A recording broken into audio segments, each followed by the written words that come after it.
alaikum warahmatullahi ta'ala wa barakatuhu ya maso ya manzon Allah sallallahu alaihi wasallam.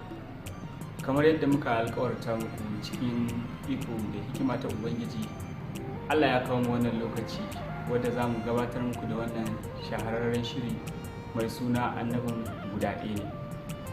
To babban baƙonmu na yau wadda za mu fara tattaunawa da shi sarkin shuhara'u ne na Jigawa gabaki ɗaya, wato Malam Aliyu na Annabi. Malam Aliyu na Annabi, muna yi maka marhaban da zuwa wannan fili. Assalamu alaikum wa rahmatullahi wa barakatuh. أعوذ بالله من الشيطان الرجيم. بسم الله الرحمن الرحيم. وصلى الله على سيدنا ونبينا محمد صلى الله عليه وسلم. يا ذا الجلال والإكرام فصل وسلم على النور الذي أنور النور. يا إلهنا فصل وسلم على كريم بين الكرماء هو سيدنا ونبينا محمد صلى الله عليه وسلم. يا ذا الجلال والإكرام فصل وسلم على نبي بين الأنبياء هو سيدنا ونبينا مولانا فقرة عين نبينا محمد رسول الله صلى الله عليه وسلم. yan uwa tsaya da mace Allah ya tabbata ga uban hashari wanda sanadiyar shi ne Allah ubangiji subhanahu wataala zai tara taron alkiyama, wanda sanadiyar shi ne Allah ubangiji subhanahu wataala zai tara mutum da aljani da malakai da dukkan wasu halittu wanda ubangiji subhanahu wataala ya halicce su ba da kuma ba saboda ya nuna matsayi da girma da isa da cika ta Muhammadu Rasulullah sallallahu alaihi wasallam. Ba dan da shi ba da tun muna cikin kabari Allah subhanahu wataala zai tura dan wuta ya tafi ta dan zai tafi aljanna, saboda ya nuna girman manzon Allah sallallahu alaihi wasallam ya sanar da halitta waye manzon Allah sallallahu alaihi wasallam zai tara wannan taro. To tsaya da mun tsaya tabbata ga shi wannan kwaya ɗayan wanda ba shi da na biyu. An ka ce Allah la sharika lahu, to manzon Allah sallallahu alaihi wasallam shi ma la sharika lahu, ba shi da na biyu. To tsaya da mun Allah tabbata a gare shi shine nabiyyun bainal anbiya'i karimun bainal kuramai, shine nurul ladzi anwara nur, shine haske wanda ya haskaka duk wani haske. Duk wani haske da gani a duniya manzo Allah sallallahu alaihi wasallam shine haska shi. Ba dan da shi ba za ka samu duk wani haske ba. Duk wani haske ka duba misali rana ita kanta an tsakuri hasken manzo Allah sallallahu alaihi wasallam aka yi ta, shi yasa kwata ba ka tana haska shi ba. Shine karimun bainal kuramai, mai girma a cikin masu girma, mai girma a tsakanin masu girma. Me mai girma a cikin masu girma? Allah subhanahu wata'ala ya faɗa cikin alƙur'ani ya ce wa laqad karramna bani adama. Dan wa Allah ya girmama mu saboda manzo Allah sallallahu alaihi wasallam ya girmama mu har muka zama masu girma. Idan da a ce misali manzo Allah sallallahu alaihi wasallam ya zo a jinsin mala'iku, Allah zai ce suna da girma saboda manzo Allah sallallahu alaihi wasallam a cikin su yake. To sanadiyar shigowar manzo Allah sallallahu alaihi wasallam ta cikin ƴaƴan Adam, shi yasa Allah subhanahu wata'ala ya ce wa laqad karramna bani adama.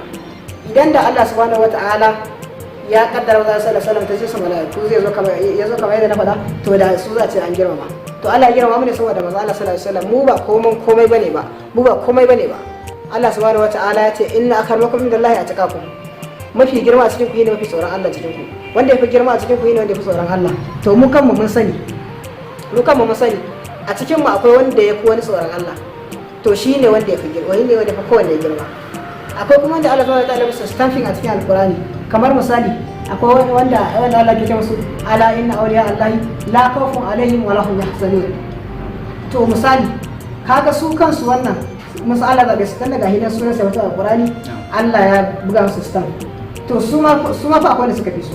Akwai wanda Allah subhanahu wa ta'ala yake ce musu wallazina ma'ahu ashiddu 'ala al-kuffari rahama'u bainahum. Akwai wanda Allah subhanahu wa ta'ala yake ce musu inna ma yuridu Allahu liyuzhiba ankum rijsa ahlal baiti wa yudhhirakum tadhhira. Akwai kuma waɗanda su manzanni ne, Allah subhanahu wa ta'ala yake ce musu tilka rusulu faddalna ba'dhum ala ba'd, har yake ce fa minhum man kallama Allah. To a cikin su din ma haka ce akwai wanda Allah ya zabe su daga cikin su, misali kamar ulul azm. Allah yana cewa wa minka wa min nuhin wa ibrahima wa musa wa isa ibn maryam. To waɗannan asuma Allah ya zabe su. To bi girma wannan mai girma ne. To manzo Allah sallallahu alaihi wasallam shine a saman duk wani mai girma, shine Allah ya zabe shi. Kamar mai girma Allah subhanahu wataala duk inda zaka ji Allah subhanahu wataala ya kama sunan shi a Qur'ani ba za ka ji kama sunan manzo Allah sallallahu alaihi wasallam haka ba, amma ka ji Allah ubangiji subhanahu wataala yana faɗa inna Allaha ghafurur rahim, inna Allaha ma'as sabirin, lillahi mulku samawati wal ard. Haka za ka ji Allah subhanahu wataala yana ta faɗa sunan shi, amma ba za ka ji kama sunan manzo Allah sallallahu alaihi wasallam ba.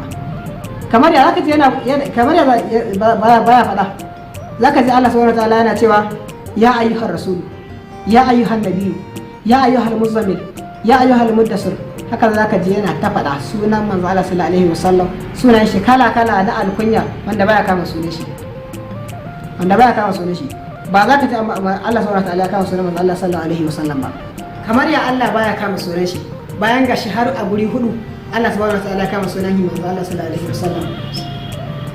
To kamar ya gashi Allah subhanahu wataala cikin surata Ali Imran aya ta 144 Allah subhanahu wataala ya ce wa ma Muhammadu. A cikin suratul Ahzab aya ta 40 Allah subhanahu wataala ya ce ma kana Muhammadu. A cikin suratul Muhammad aya ta 2 Allah subhanahu wataala ya ce ala Muhammadin. A cikin suratul Fatih aya ta 29 aya ta karshe Allah subhanahu wataala ya ce Muhammadu Rasulullah sallallahu alaihi wasallam. Amma me ba da shi yake magana ba, inda da shi yake magana ba zai kama sunan shi ba. Misali a kankin kanmu akwai wanda idan misali zai yi magana da mahaifin shi ko mahaifiyar shi, idan mahaifinka ne za ka ce mishi baba, idan mahaifiyarka ce za ka ce mata umma a misali. To kaga wannan me girmamawa ce, kai saboda girmamawa ce da kake musu, to wannan girmamawar mahaifanka kake wa. To shi kuma Allah subhanahu wataala ya kace ganin girman shi a gurin manzo Allah, sai girmamawa shi yake mai wannan ba kiran sunan shi. Wannan sunayen guda hudu da Allah subhanahu wataala kama da manzo Allah sallallahu alaihi wasallam cikin alqur'ani to ba shi yake ba. Amma yanzu idan na ce zan tsaya in yi bayanin su dalla dalla, to lokacin da aka yi ba mana 20 zai yi mana kaɗan. Amma insha Allahu a karo na gaba mun haɗu za mu warware yadda sunayen nan suke, me Allah subhanahu wataala ke nufi da su wannan sunayen da ya faɗa na manzo Allah sallallahu alaihi wasallam. Amma dai kama sunan manzo Allah sallallahu alaihi wasallam da magana manzo Allah sallallahu alaihi wasallam yana Allah subhanahu wataala ba zai kama sunan manzo Allah haka ba sallallahu alaihi wasallam yayin magana da shi. To alhamdulillah duka a nan muka zo ƙarshen wannan shiri namu mai suna annabin guda ɗaya ne. Ni da na gabatar da shirin Sadi Annabi Nasiri nake muku sallama irin ta addinin musulunci. Assalamu alaikum warahmatullahi ta'ala wabarakatuh. Sai kuma sati mai zuwa idan Allah ya kai mu za ku je mu dauke da wani sabon shiri tare da wani bakon namu wanda zai yi mana jawabi wani ne shugaba sallallahu alaihi wasallam a shirin namu na gaban Allah ya kai mu. Assalamu alaikum warahmatullahi wabarakatuh.